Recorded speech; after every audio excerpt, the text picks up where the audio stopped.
Jamaah, oh jamaah, Alhamdulillah. Alhamdulillahirrahmanirrahim, masih di Islam itu indah. Dan tema kita hari ini Masya Allah bagus banget, COVID-20. Tapi bukan virus ya, cowok versi ideal 2020 itu artinya. Kenapa bisa ada cowok ideal? Itu berarti ada penilaian dari perempuan terhadap laki-laki. Nah biasanya wanita itu kadang kan suka bingung nih, nggak mau buru-buru nikah tapi takut mikirin banyak hal. Salah satunya nih nanti calon suaminya nih bisa jadi penjaga nggak nih? Nah, penjaga seperti apa?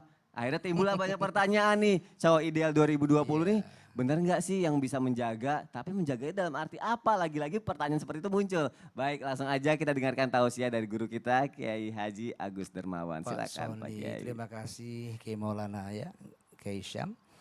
Jangan takut. Mengapa kita takut? Nikah itu Masya Allah enak dan nikmat dan luar biasa.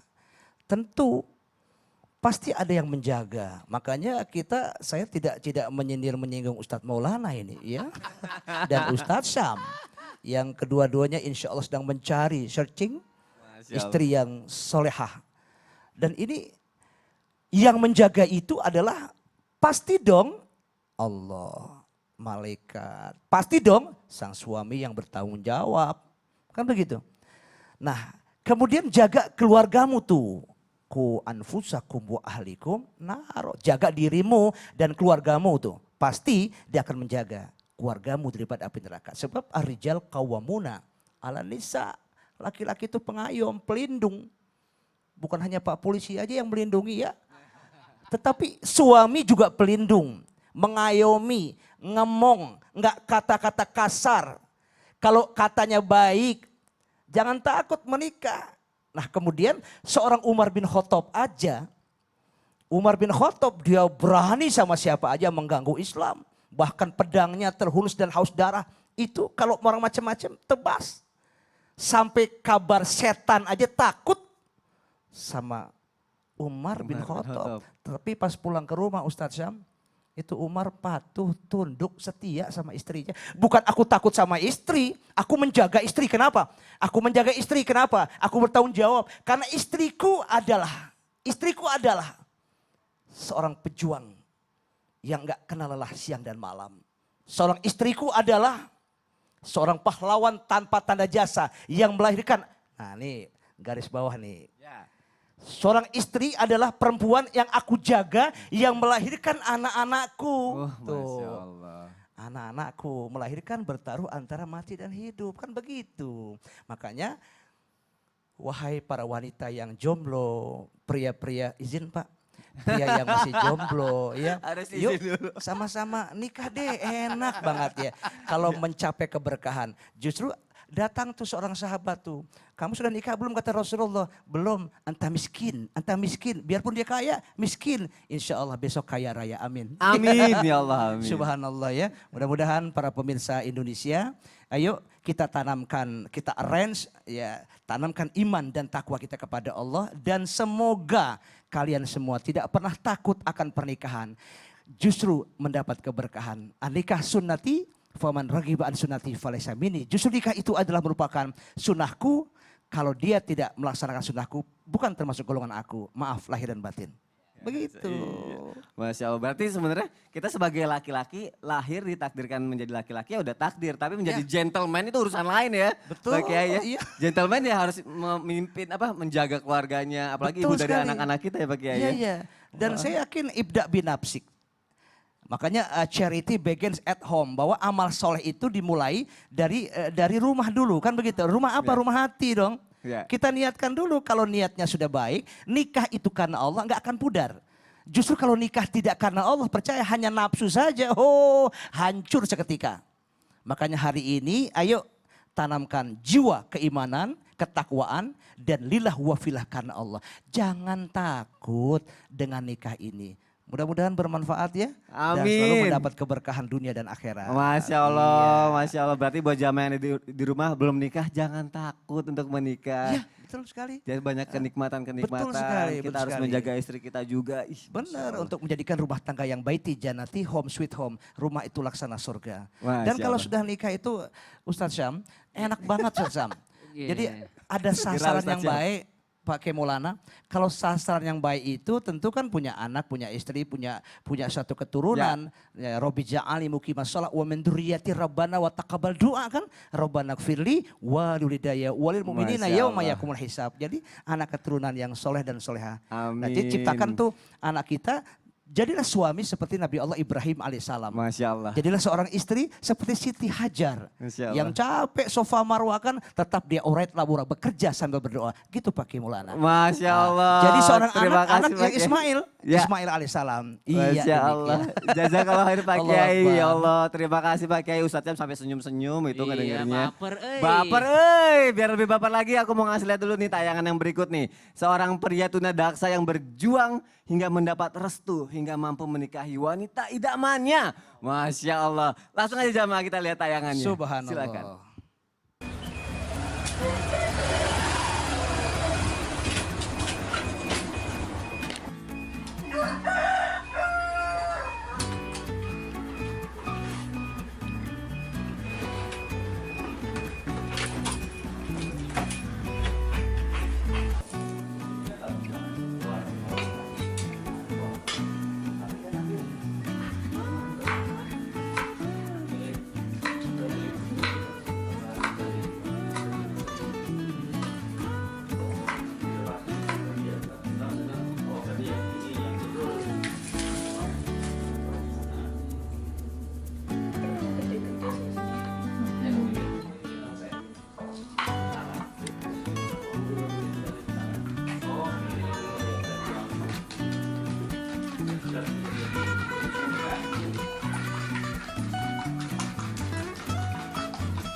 Masya Allah. Kalau untuk yang satu ini aku harus tanya sama Ustadz Maulana nih. Karena berhubungan dengan pertanyaan aku tadi sebelum iklan Iya, Ustadz. Masya Karena akan dibalik kekurangan pasti ada kelebihan lagi untuk setiap Iya. orang. Berhubungan dengan video ini kalau kita perhatikan benar nggak sih ini wanita ini suka sama cowok ideal ini yang apa ya pantang menyerah, percaya diri gitu. Walaupun maaf memiliki kekurangan fisik. Dan satu lagi bagaimana nih sikap seorang wanita kalau dia mampu mencintai seseorang yang memiliki kekurangan fisik itu Ustadz Maulana. Silakan Ustadz Maulana. Makasih banyak. Izin Pak Yai, izin sasab. Bismillahirrahmanirrahim.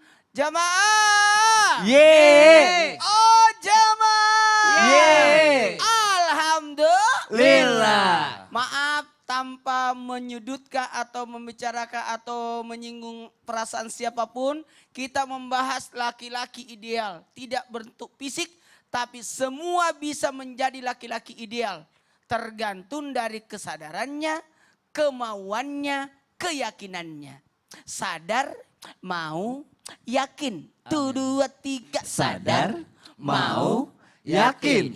Orang senam dong. Kenapa? Dikatakan kesadarannya. Karena kadangkala ada orang tidak sadar akan kelemahannya. Tidak ada manusia yang sempurna. Pasti ada sisi maaf kekurangannya mungkin ini tapi dia tidak mampu ini. Makanya surga itu ada 7 pintunya. Dan kita bisa lewat dari berbagai pintu surga tersebut. Tergantung dari kemampuan kita, kemauan kita. Makanya sadar bahkan yakin akan kemampuannya. Maaf ya, kita sadar oh aku sampai di sini. Makanya kita tidak mungkin bisa hidup sendiri. Kalau kita lihat binatang kalau lahir itu langsung bisa jalan. Saya pernah lihat kambing melahirkan, kalau lagi durantau, tiba-tiba durantau orang, pas pintu keluar kan, duduknya kan harusnya kalau kita jadi tamu kan pintu keluar kan, bukan pintu ke dalam, kita duduki. Aku lihat itu kambing melahirkan, langsung jalan.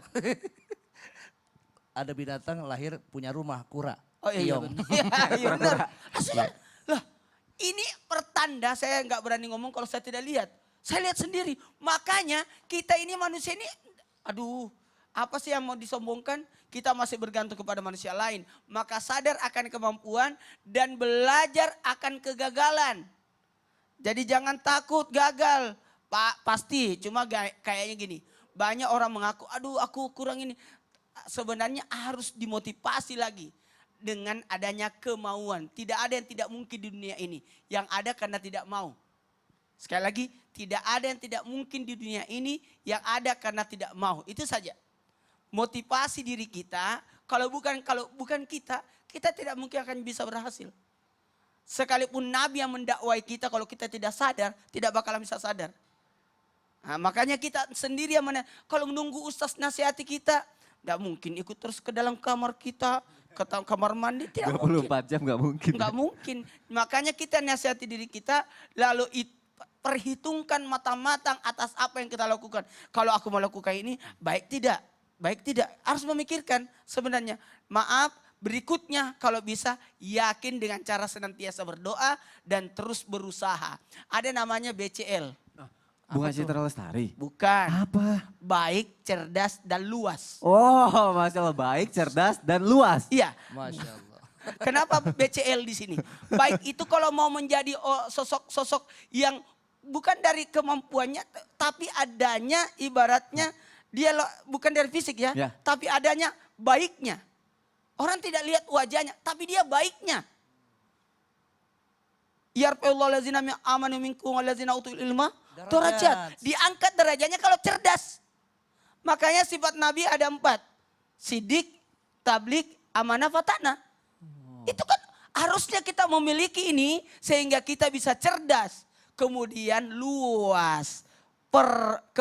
Khairun nas ampahun linnas. Semakin banyak yang engkau bahagiakan, semakin banyak engkau bantu, disitulah engkau orangnya bermanfaat. Tidak melihat dari fisik. Mohon maaf, bisa jadi orang mengatakan dia kurang ini, tapi dia lebih bermanfaat dibanding yang sempurna. Masya Allah. Jadi enggak usah berkecil hati. Gak usah berkecil hati ya, tetap Bagi semangat wanita, ya.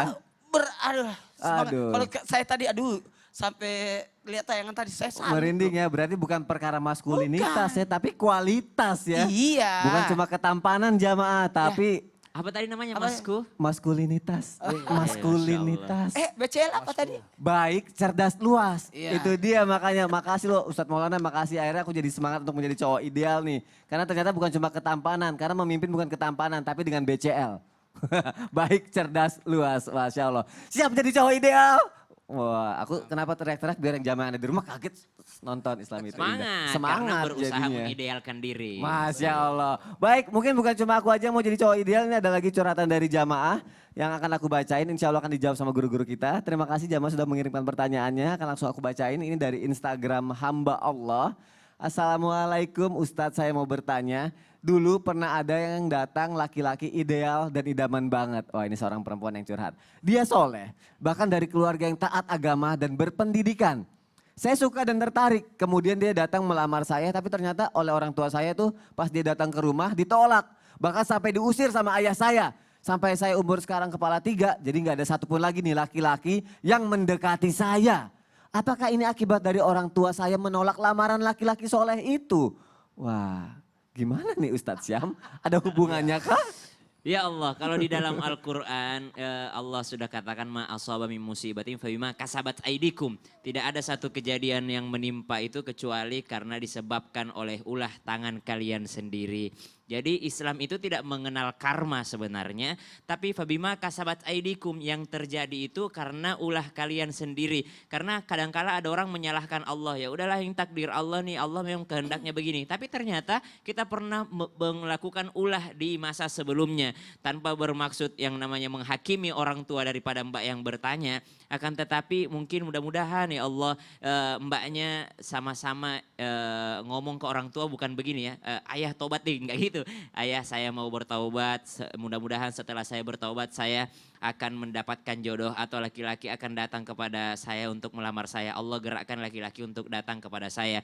Sambil saya bertaubat, ayo kita sama-sama ayah gitu. Jadi bukan yang namanya mengajari orang tua. Karena kalau mbak sudah tahu salah satu kebaikan itu adalah ketika kita salah, ada sesuatu yang menimpa kita, kita langsung sadar bahwa ini adalah salah saya sendiri gitu.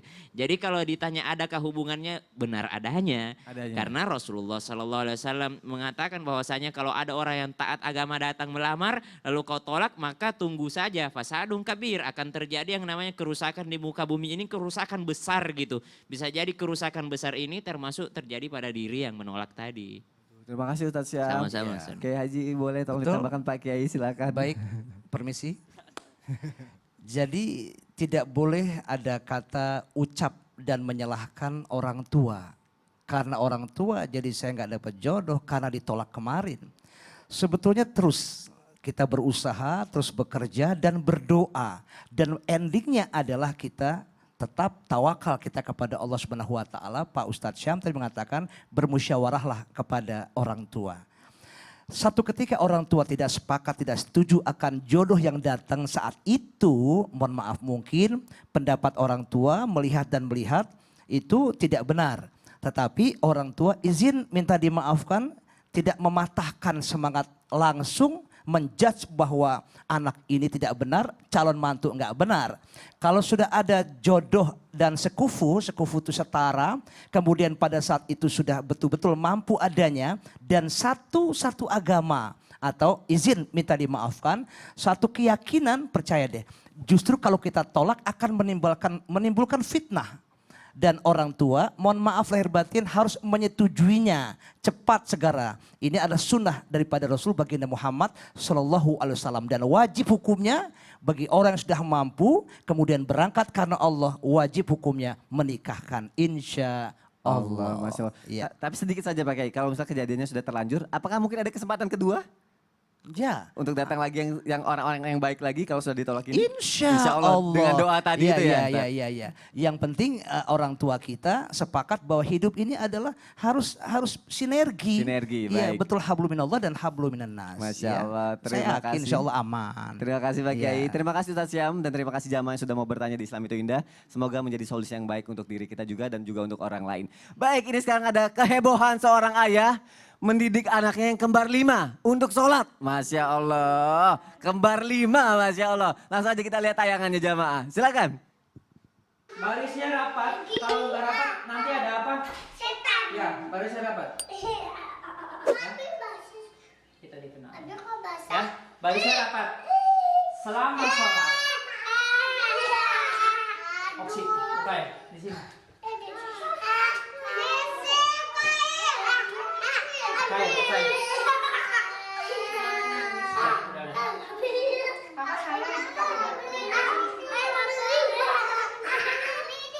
Stop. Abi itu sampai 31. 2. 3. Kakinya rapat sama kaki. Nih. Kaki rapat sama kaki. Maju. Ini bahu yang rapat sama bahu. Kita selesai sampai sholat. Dengerin. Tidak ada yang bercanda. Tidak ada yang bermain. Ikuti sampai selesai.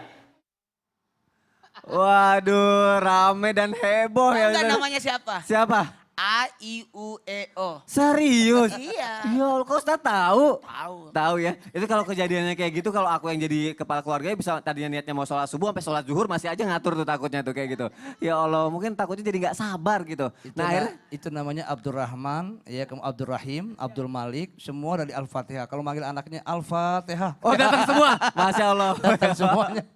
Baik. Nah tadi kan aku bilang tuh kalau misalnya tayangan tadi itu bisa mencerminkan cowok ideal nggak sih? Karena kadang ada yang bilang kalau cowok ideal itu yang mampu mengurus anak dan juga sabar dalam mendidik anak-anaknya. Kira-kira betulkah seperti itu Ustadz Syam? Oh ya Allah, betul sekali karena Allah sudah katakan di dalam Al-Quran, Ya ayyuhalladzina amanu isbiru wa sabiru wa rabitu wattaqullaha la'allakum tuflihun. Ternyata Allah katakan bertakwalah kepada Allah agar kalian menjadi orang-orang yang sukses gitu. Ternyata ukuran sukses itu Allah awali ayatnya isbir. Allah awali dengan mengatakan bersabarlah. Ya ayyuhalladzina amanu isbiru, sabarlah. Kemudian wasabiru, tambah sabar lagi. Warabitu, sabar lagi. 3 kali Allah katakan sabar di sini. Ternyata sabar yang pertama kalau kami bisa ilustrasikan supaya mudah dicerna adalah sabar yang pertama Allah katakan di sini seperti orang yang memelihara sesuatu. Misalnya melihara ayam gitu. Ayam sabar yang pertama itu ayamnya harus diikat gitu supaya nggak lari. Ternyata sabiru bukan hanya diikat ayamnya, harus dikasih kandang gitu. Setelah dikasih kandang ternyata masih ada robitu. Robitu adalah yang paling luarnya, dikasih pagar lagi gitu. Jadi sabar itu bukan hanya satu kali, tapi sabar itu adalah berulang-ulang kali. Bayangin kalau sholat 5 waktu itu begitu terus anaknya. Kapan sholatnya orang tuanya? Tapi sebaiknya Masya Allah salah satu sunnah para aulia, para ambia itu nabi-nabi Allah itu selalu meringankan agama untuk anak-anaknya. Jadi kalau misalnya, karena anak itu mukallaf loh. Mukallaf itu apa? Anak itu tidak berdosa. Anak itu tidak berdosa, tidak dibebankan kewajiban. Kan banyak orang tua mengatakan begini, nanti kau kualat sama orang tua. Justru kebalik, orang tua yang kualat sama anak. Karena anak yang tidak ada dosanya. Anak itu belum berdosa kepada Allah Subhanahu wa Ta'ala. Justru yang banyak dosanya kita ini yang sudah balik. Yang sudah menjadi orang tua, yang kadangkala berdosa kepada anak. Kalau anak kecil tidak ada beban dosa kepada mereka. Maka Masya Allah ajarkan kepada anak secara sabar. Ajarkan kepada anak tanpa bermaksud menggurui ataupun mengajari yang berbicara belum punya pengalaman. Ajarkan ataupun bimbing dengan cara mencontohkan. Masya Allah saya kagum sekali melihat video tadi itu. 5 anak itu kalau satu-satunya nanti yang satu membawa orang tuanya ke surga disebabkan karena diajari sholat. Ada yang satu karena diajari Al-Fatihah. Ada yang satu kan kunci surga itu simple. Kunci surga miftahul jannah. La ilaha illallah. Yang penting anak sudah yakin tidak ada Tuhan selain Allah. Terserah anak mungkin mau minta jajan, kasih jajan. Anak mungkin mau minta ini, kasih semuanya. Kasih. Selama anak itu yang namanya masih menjaga kalimah la ilaha illallah. Tidak ada Tuhan selain Allah. Jangan sampai dalam pendidikan ini karena banyak juga orang tua kan karena sering lihat hafiz-hafiz viral di TV, hafiz-hafiz viral di Instagram. Akhirnya anaknya umur 3 tahun dipaksa hafal Quran. Padahal masanya anak masih main gitu. Kalau bisa kami cerita sedikit tentang orang tua kami. Orang tua kami itu di umur kami 1 sampai 6 tahun tidak pernah yang namanya memaksa kami hafal Quran. Tidak pernah yang namanya memaksa kami untuk sholat. Tidak pernah. Kami hanya melihat orang tua kami, kok bapak tiap 5 waktu ke masjid gitu. Kami pengen ikut gitu. Jadi kami mengikuti contoh daripada orang tua kami. Nantilah pada umur usia sudah mulai balik barulah orang tua kami force gitu. Barulah orang tua kami paksa untuk yang namanya menjaga agama. Jadi yang namanya anak itu punya yang namanya waktu bermain, waktu bersantai, waktu untuk yang namanya menikmati. Yang penting dia adalah la ilaha illallah karena tidak ada dosa bagi anak. Apakah orang tua yang mendidiknya akan masuk surga? Oh jelas. Iya dong. Cowok idealkah yang mengajar seperti tadi? Jelas sekali. Apalagi ya kalau mendidiknya Allah. dengan kesabarannya ya Ustaz ya. Waduh ya Allah, sabar itu kan as-sabaru yakni sabar itu adalah kendali, setir. Ya kan, Masya Allah. walijamuhu as-sabar, ya an-nafsu markabun walijamuhu as-sabar. Manusia itu adalah kendaraan dan setirnya adalah sabar. Masya Allah, terima kasih Ustadz Syam, jadi pelajaran banget buat aku dan juga untuk jamaah yang ada di rumah.